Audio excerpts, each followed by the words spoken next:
अस्सलाम वालेकुम। Public international law question 1 paper 4 LLB 5 year. Introduction of public international law. सबसे पहले ये कि introduction is the international law is the body of rule which regulates relation among the state. यानी कि ये वो रूल्स हैं कि जो स्टेट्स के आपस के अंदर जो ताल्लुकात है उसको ये तय करता है। It comprises mainly of the rules recognise by the state in their relation which each other and वो ये सेट करते हैं कि इंटरनेशनल कानून बना कर के किस तरह जो स्टेट्स हैं उनके आपस में रिलेशन होंगे, वो किस तरह आपस में मुआहदात करेंगे। At present article 38 of the statute of the international court of justice it is the authoritative text of the sources of evidence of the international law.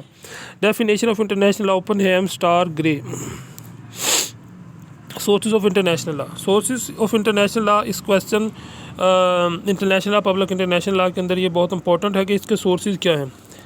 Although there is an international law, is no international legislature and the court on which international community must compulsorily submit. Still, under Article 38 of the Statute of International Court of Justice, rules of international law can be pragmatically found international convention, international custom. यानी कि ये रवायात और जो मुख्तलिफ मुल्क की जो रवायात हैं उनसे ये कानून अखज़ किए जाते हैं। आगे चलते हैं कि मीनिंग ऑफ सोर्सेज। स्टार कहता है by source of international law we mean the actual material from which an international law contains the rule of applicable to given situation. Classification of sources, formal sources and material sources. Formal sources में आ जाते हैं a formal source is that source which is the rule of the derives its force and validity. There are no formal source of international law. इसका कोई formal source नहीं है international law का। One of the main criticism on the international, यही इसके ऊपर एक main criticism है कि इसका कोई मेन फॉर्मल सोर्स नहीं है। मटेरियल सोर्स इसके कौन से हैं? Material sources of international law are those actual material from which international law determines the rule applicable to given situation. Article 38 of the जो आर्टिकल 38 है उसके बारे में ये कहते हैं कि उससे जो है वो इसने material including primary and secondary source article 13 के अंदर बताए गए हैं कहाँ से लिए जाते हैं।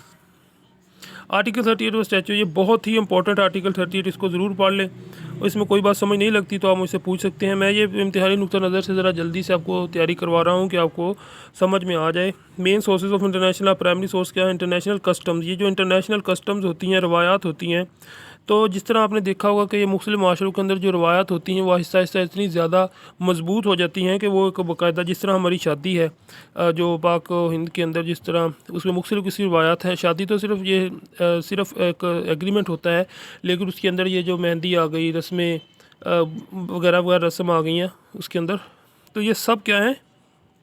ये कस्टम्स है। इसी तरह मुल्कों के आपस के अंदर के कस्टम्स हैं, उनके ऊपर ये इनके ताल्लुकात बनते हैं। एसेंशियल और वैलिड कस्टम्स। अब ये एसेंशियल कौन सी हैं कि वो लॉन्ग ड्यूरेशन हो और उसका जो है वो एक जामिया प्लान हो पूरा। ये ना हो कि वो कभी वो हो जाती है, कभी वो नहीं होती, तो इसके एक ना आजमाया हुआ तरीका हो। ठीक होगा। जनरली प्रैक्टिस और observed. Open opinion juris ETC it necessitates. तो ये इसका जो अपने टर्म है लैटिन वर्ल्ड में, इसको याद रखना। ट्रीटीज़ जो होते हैं वो भी बहुत इंपॉर्टेंट होते हैं इंटरनेशनल सोर्सेज के अंदर। और इसके बाद में आगे चलते हैं कि जनरल प्रिंसिपल ऑफ लॉ। इनका इंटरनेशनल का जनरल प्रिंसिपल क्या है? वो उसके अंदर गुड फेथ, रिस्पॉन्सिबिलिटी, परस्क्रिप्शन, और ये मुख्तलिफ किस्म की उसने बताई। आप आसानी से इसको पढ़ सकते हैं। और इसको जो है वो कौन से लैटिन टर्म यूज़ करते हैं? रेस जुडिकाटा, स्टोपल और डी अल्ट्रम पल्ट्रम, जुडिशल डिसीजन, ये सब उसने बताए हैं इसके सोर्स प्राइमरी। अब सेकेंडरी सोर्सेज की तरफ चलते हैं। वो नीचे लिखा है स्टेट जुडिशल डिसीजन और इंटरनेशनल कम्युनिटी।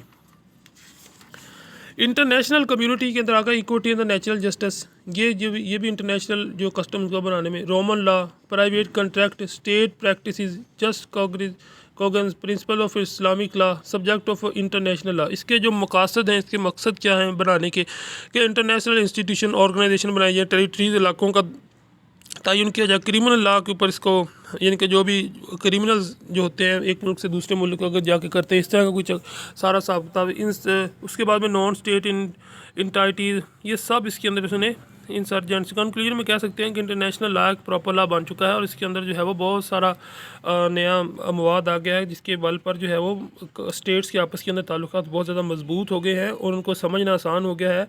और जो है वो बहुत क्लैरिफाई तरीके से आप इसको बता सकते हैं। ये था हमारा आज का क्वेश्चन। Thanks for watching. देखते रहिए कानून बोलता है हमारे चैनल को, कानून बोलता है को ज़रूर सब्सक्राइब करें। Thanks for watching.